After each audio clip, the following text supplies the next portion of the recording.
हाँ जी बेटा, ये अपना ਜਿਹੜਾ ਹੈਗਾ 19 ਫਰਵਰੀ ਦਾ ਲੈਕਚਰ ਹੈਗਾ ਜਿਸ ਦੇ ਵਿੱਚ ਆਪਾਂ ਆਪਣੀ ਨਵੀਂ ਜਿਹੜੀ ਬੁੱਕ ਅਗਲੀ ਡਿਸਕ੍ਰੀਟ ਮੈਥਮੈਟਿਕਸ 2 ਸਟਾਰਟ ਕਰ ਰਹੇ ਹਾਂਗੇ। ਸ਼ਰਮਾ ਪਬਲੀਕੇਸ਼ਨਸ ਦੀ ਬੁੱਕ ਹੈ ਬੇਟਾ, ਇਹਨੂੰ ਫੋਲੋ ਕਰਨਾ ਤੁਸੀਂ।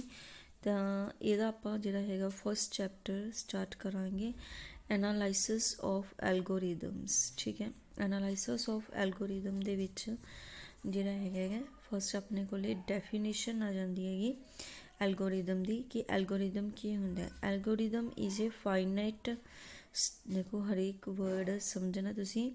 ਐਨ ਐਲਗੋਰਿਦਮ ਇਜ਼ ਏ ਫਾਈਨਾਈਟ ਹੈ, ਸਟੈਪ ਬਾਈ ਸਟੈਪ ਹੈ, ਲਿਸਟ ਹੈ। ਕਾਹਦੀ ਲਿਸਟ ਆ? Of well defined instructions for solving A particular problem. ਠੀਕ ਹੈ, ਕਿਸੇ ਵੀ ਐਲਗੋਰਿਦਮ ਆਪਾਂ ਕਿਹਨੂੰ ਕਹਿੰਦੇ ਆ, ਕਿਸੇ ਵੀ ਪਰਟੀਕੂਲਰ ਪ੍ਰੋਬਲਮ ਨੂੰ ਸੋਲਵ ਕਰਨ ਵਾਸਤੇ ਕੀ ਹੈ ਆਪਣੇ ਕੋਲੇ ਵੈਲ ਡਿਫਾਈਨਡ ਇੰਸਟਰਕਸ਼ਨ। ਠੀਕ ਹੈ, ਪਰਟੀਕੂਲਰ ਪ੍ਰੋਬਲਮ ਨੂੰ ਸੋਲਵ ਕਰਨ ਵਾਸਤੇ ਵੈਲ ਡਿਫਾਈਨਡ ਇੰਸਟਰਕਸ਼ਨਸ ਜਿਹੜੀਆਂ ਆਪਾਂ ਨੂੰ ਦਿੱਤੀਆਂ ਹੁੰਦੀਆਂ ਹੈਗੀਆਂ, ਚੰਗੀ ਤਰ੍ਹਾਂ ਵੈਲ ਡਿਫਾਈਨਡ, ਚੰਗੀ ਤਰ੍ਹਾਂ ਉਹਨਾਂ ਨੂੰ ਸਟੇਟ ਕੀਤਾ ਹੋਇਆ, ਜਿਹੜੀਆਂ ਕਿ finite in number of finite ਹੈ। ਫਾਈਨਾਈਟ ਦਾ ਮਤਲਬ ਕੀ ਹੈ ਕਿ ਜਿਨ੍ਹਾਂ ਨੂੰ ਆਪਾਂ ਕਾਊਂਟ ਕਰ ਸਕਦੇ ਹੈਗੇ।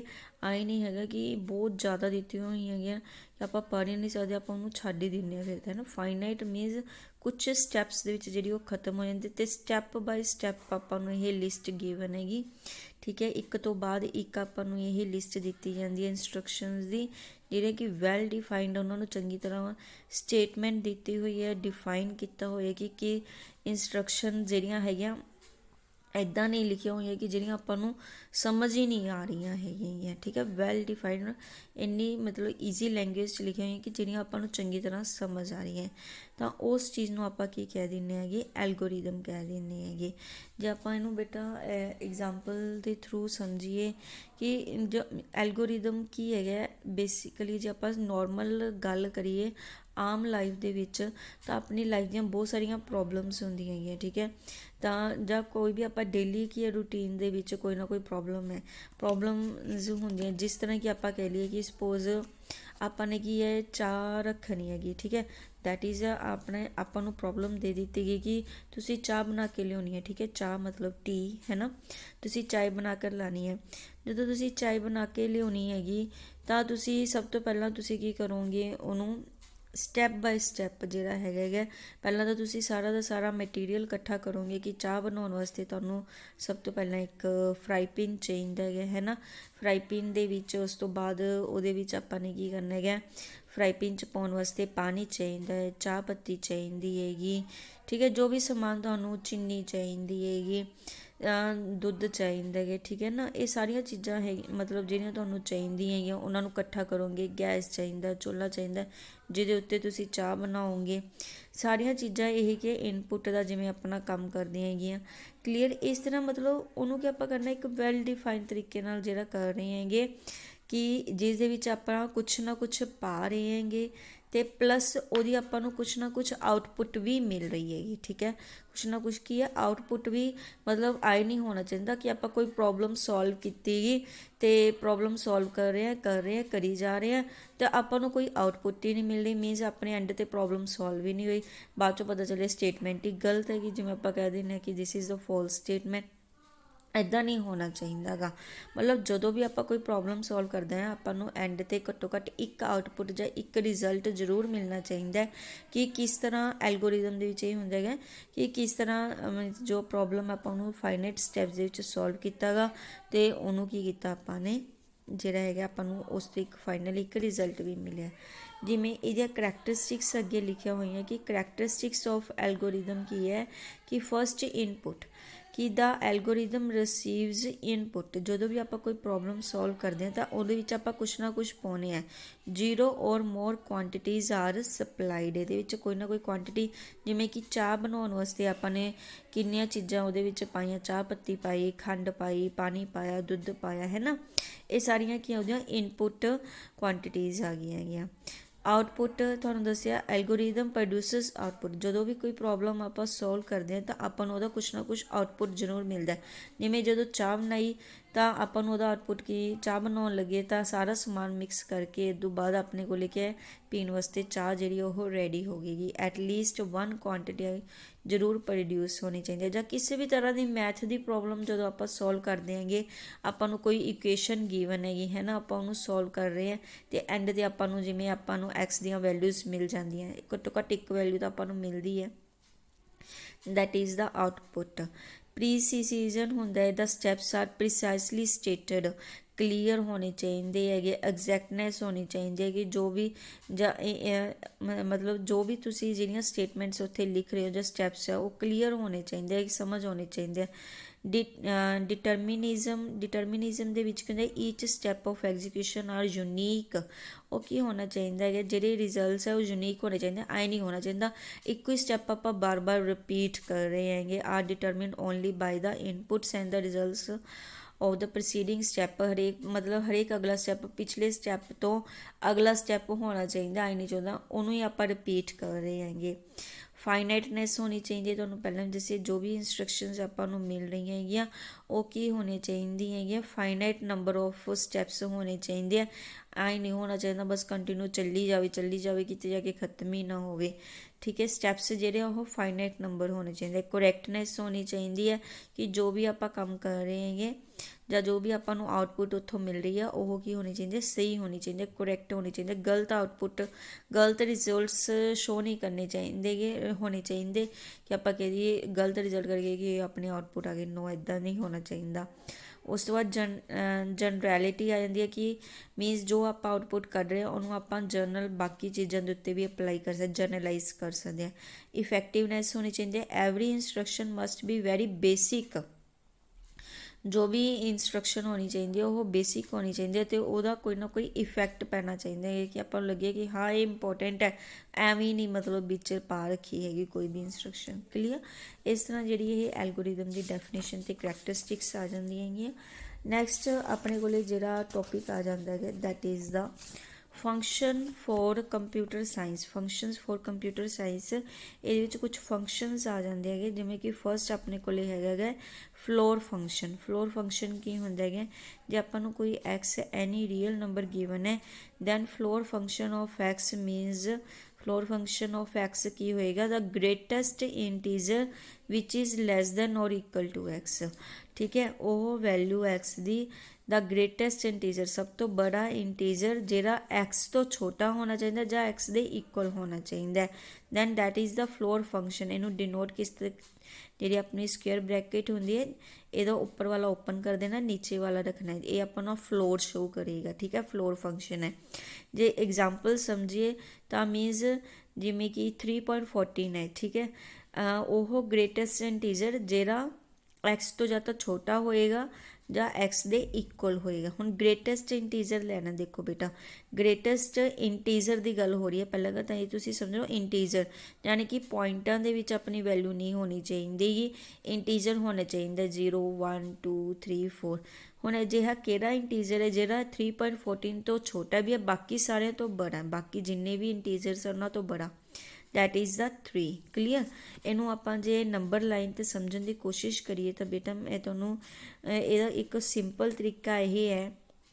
ਹੁਣ ਜਿਵੇਂ ਕਿ ਤੁਹਾਨੂੰ ਪਤਾ 3.14 ਜਿਹੜਾ ਹੈਗਾ ਇੱਦਾਂ 3 ਅਤੇ 4 ਦੇ ਵਿਚਕਾਰ ਇੱਥੇ ਜੇ ਕਿਤੇ ਆਏਗਾ ਤਾਂ ਨੰਬਰ ਲਾਈਨ ਦੇ ਉੱਤੇ ਜੋ ਵੀ ਨੰਬਰ ਹੈ ਉਹਦੀ ਲੈਫਟ ਸਾਈਡ 'ਤੇ ਜਿਹੜਾ ਵੀ ਗ੍ਰੇਟੈਸਟ ਇੰਟੀਜ਼ਰ ਜਿਹੜਾ ਵੀ ਇੰਟੀਜ਼ਰ ਪਿਆ ਹੋਏਗਾ ਉਹ ਆਪਣੇ ਕੋਲ ਕੀ ਆ ਜਾਏਗਾ, ਆਨਸਰ ਆ ਜਾਏਗਾ। ਕਲੀਅਰ, ਹੁਣ ਜਿਵੇਂ ਕਿ √5 ਹੈ, √5 ਦਾ ਆਪਾਂ ਫਲੋਰ ਫੰਕਸ਼ਨ ਪਤਾ ਕਰਨਾ ਹੈਗਾ ਤਾਂ √5 ਨੂੰ ਜਦੋਂ ਆਪਾਂ ਕੈਲਕੂਲੇਟ ਕਰਦੇ ਹਾਂ ਤਾਂ 2 ਪੁਆਇੰਟ ਸਮਥਿੰਗ ਉੱਥੇ ਵੈਲਿਊ ਕੁਛ ਆ ਜਾਂਦੀ ਹੈ ਤਾਂ 2 ਪੁਆਇੰਟ ਆਪਾਂ ਨੂੰ ਪਤਾ 2 ਅਤੇ 3 ਦੇ ਵਿਚਕਾਰ ਜਿਹੜਾ ਹੈਗਾ ਲਾਈ ਕਰਦਾ ਤਾਂ ਲੈਫਟ ਸਾਈਡ 'ਤੇ ਇਹਦੇ ਹੋਲ ਨੰਬਰ ਕੀ ਹੈ 2, ਤਾਂ 2 ਇਜ਼ ਅਵਰ ਆਨਸਰ।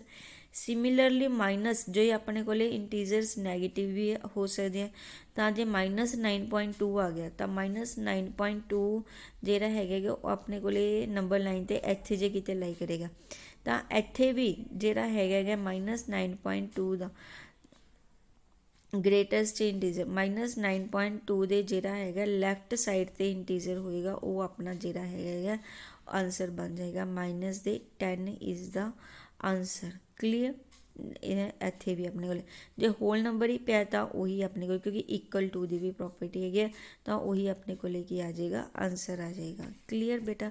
ਇਸ ਤਰ੍ਹਾਂ ਜਿਹੜਾ ਹੈਗਾ ਨੰਬਰ ਲਾਈਨ 'ਤੇ ਈਜ਼ੀਲੀ ਆਪਾਂ ਸਮਝ, ਜੇ ਨੈਗੇਟਿਵ ਵੈਲਿਊ ਵੀ ਆ ਜਾਂਦੀ ਹੈ ਤਾਂ ਵੀ ਉਹਦੀ ਲੈਫਟ ਸਾਈਡ 'ਤੇ ਜਿਹੜਾ ਨੰਬਰ ਹੈਗਾ, ਠੀਕ ਹੈ, ਕਿਉਂਕਿ ਉਸ ਤੋਂ ਛੋਟਾ ਹੋਣਾ ਚਾਹੀਦਾ, ਅਤੇ 9.2 ਤੋਂ ਛੋਟੀ ਵੈਲਿਊ ਜਿਹੜੀ ਹੈ ਉਹ -10 ਹੀ ਹੋਏਗੀ। ਜੇ ਇੱਧਰ ਲਵਾਂਗੇ, ਇੱਧਰ ਨੂੰ ਆਪਾਂ ਜਾਂਦੇ, ਆਪਾਂ ਨੂੰ ਪਤਾ ਵੈਲਿਊਜ਼ ਵੱਧਦੀਆਂ ਚਲੀਆਂ ਜਾਂਦੀਆਂ, ਜਿਵੇਂ ਜਿਵੇਂ ਆਪਾਂ ਗਾਂਹ ਨੂੰ ਜਾਈਏ ਵੈਲਿਊਜ਼ ਛੋਟੀਆਂ ਹੁੰਦੀਆਂ ਚਲੀਆਂ ਜਾਂਦੀਆਂ, ਤਾਂ ਆਪਾਂ ਨੇ ਲੈਸ ਦੈਨ ਐਕਸ ਲੈਣਾ, ਤਾਂ 9.2 -9.2 ਤੋਂ ਛੋਟੀ ਵੈਲਿਊ -10 ਹੀ ਇੰਟੀਜ਼ਰ ਆਏਗਾ।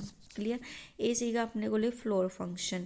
ਨੈਕਸਟ ਆ ਜਾਂਦਾ ਸੀਲਿੰਗ ਫੰਕਸ਼ਨ। ਸੀਲਿੰਗ ਫੰਕਸ਼ਨ ਕੀ ਹੁੰਦਾ ਹੈਗਾ, of x. Ceiling function of X means the least integer, ਜਿਹੜਾ ਸਭ ਤੋਂ ਛੋਟਾ ਇੰਟੀਜ਼ਰ ਹੈ, but is greater than or equal to x. X ਤੋਂ ਉਹ ਬੜਾ ਹੋਣਾ ਚਾਹੀਦਾ, ਜਾਂ ਐਕਸ ਦੇ ਇਕੁਅਲ ਹੋਏਗਾ ਜਾਂ ਐਕਸ ਤੋਂ ਬੜਾ, ਉਹਨੂੰ ਆਪਾਂ ਕੀ ਕਹਿ ਦਿੰਦੇ ਹੈਗੇ, ਸੀਲਿੰਗ ਫੰਕਸ਼ਨ ਕਹਿ ਦਿੰਦੇ ਹਾਂ।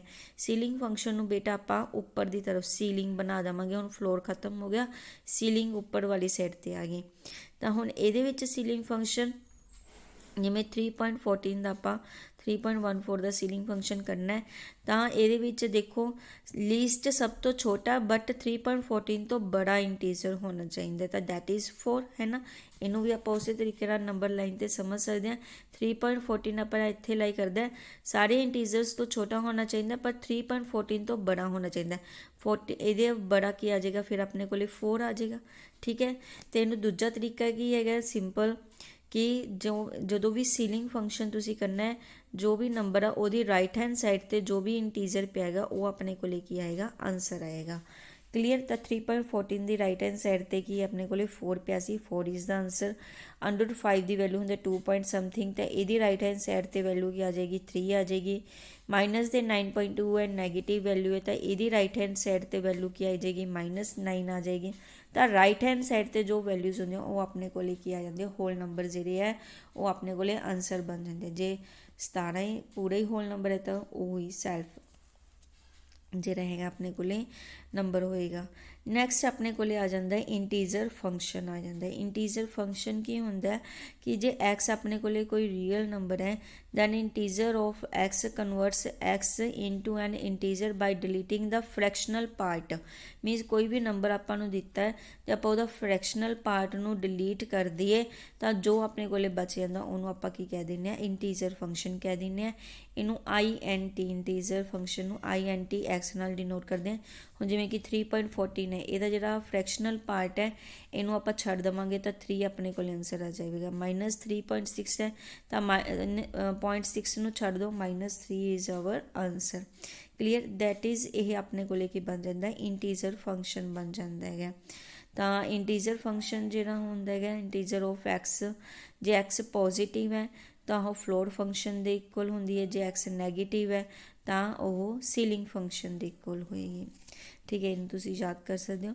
ਨੈਕਸਟ ਆਪਣੇ ਕੋਲੇ ਫੰਕਸ਼ਨ ਹੈਗਾ absolute value function. Absolute value function ਕੀ ਹੈਗਾ ਕਿ ਜੇ ਐਕਸ ਆਪਣੇ ਕੋਲੇ ਕੋਈ ਵੀ ਰੀਅਲ ਨੰਬਰ ਹੈ, ਤੁਸੀਂ ਪਹਿਲਾਂ ਵੀ ਮੋਡਲੋ ਦੇ ਵਿੱਚ ਜੋ ਆਪਣੇ ਕੋਲੇ ਹੁੰਦਾ ਹੈ ਕਿ ਮੋਡਲੋ ਐਕਸ ਦੀ ਵੈਲਿਊ ਆਪਣੇ ਕੋਲੇ ਪੋਜ਼ੀਟਿਵ ਐਕਸ ਹੁੰਦੀ ਹੈ when X is greater than 0, ਅਤੇ ਮੋਡਲੋ ਐਕਸ ਦੀ ਵੈਲਿਊ -x ਹੁੰਦੀ ਹੈ when X is less than 0।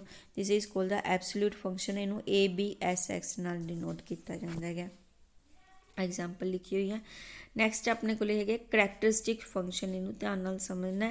ਕਰੈਕਟਰਿਸਟਿਕ function paper ਦੇ ਵਿੱਚ ਆ ਜਾਂਦਾ ਹੈਗਾ ਕਿ ਜੇ ਇਹ ਆਪਣੇ ਕੋਲੇ ਕੋਈ ਸੈੱਟ ਹੈ, ਐਸ ਆਪਣੇ ਕੋਲੇ ਸਬਸੈਟ ਆਫ ਏ ਹੈ, ਠੀਕ ਹੈ, ਏ ਐਨੀ ਸੈੱਟ ਹੈ, ਐਸ ਏ ਦਾ ਸਬਸੈਟ ਹੈਗਾ, ਦੈਨ ਕਰੈਕਟਰਿਸਟਿਕ ਫੰਕਸ਼ਨ ਨੂੰ ਜਿਹੜਾ ਹੈਗਾ ਆਪਾਂ ਡਿਨੋਟ ਕਰਦੇ ਹਾਂ CS ਨਾਲ, ਠੀਕ ਹੈ। ਸਬਸੈਟ ਦਾ ਆਪਾਂ ਕਰੈਕਟਰਿਸਟਿਕ ਫੰਕਸ਼ਨ ਕੱਢਾਂਗੇ CS, ਏ ਅਪਰੋਚਿਸ 0 1, ਠੀਕ ਹੈ। ਇਹਦੇ ਵਿੱਚ ਏ ਦੇ ਐਲੀਮੈਂਟਸ ਹੋਣਗੇ ਜਿਨ੍ਹਾਂ ਦੀ ਵੈਲਿਊ ਆਪਾਂ 0 ਤੇ 1 ਲਵਾਂਗੇ। ਕਿਸ ਤਰ੍ਹਾਂ ਲਵਾਂਗੇ ਕਿ CSX ਇਜ਼ ਇਕੁਅਲ ਟੂ 1 ਹੋਏਗਾ when x belongs to S, ਠੀਕ ਹੈ। ਐਲੀਮੈਂਟਸ ਏ ਦੇ ਲੈਣੇ ਹੈ, ਜੇ ਉਹ ਐਲੀਮੈਂਟ ਐਸ ਦਾ ਐਲੀਮੈਂਟ ਹੈਗਾ ਤਾਂ ਕਰੈਕਟਰਿਸਟਿਕ ਫੰਕਸ਼ਨ ਦੀ ਵੈਲਿਊ 1 ਆਏਗੀ। ਜੇ ਉਹ ਐਸ ਦਾ ਐਲੀਮੈਂਟ ਨਹੀਂ ਹੈਗਾ ਤਾਂ ਕਰੈਕਟਰਿਸਟਿਕ ਫੰਕਸ਼ਨ ਦੀ ਵੈਲਿਊ 0 ਆਏਗੀ। ਕਲੀਅਰ। ਕਿਉਂਕਿ ਐਸ ਕੀ ਹੈ, ਏ ਦਾ ਸਬਸੈਟ ਹੈ, ਤਾਂ ਏ ਦੇ ਸਾਰੇ ਐਲੀਮੈਂਟ ਤਾਂ ਐਸ 'ਚ ਨਹੀਂ ਜਾਣਗੇ ਨਾ, ਕੁਛ ਐਲੀਮੈਂਟ ਏ ਦੇ ਜਿਹੜੇ ਹੈਗੇ ਉਹ ਐਸ ਦੇ ਵਿੱਚ ਹੋਣਗੇ।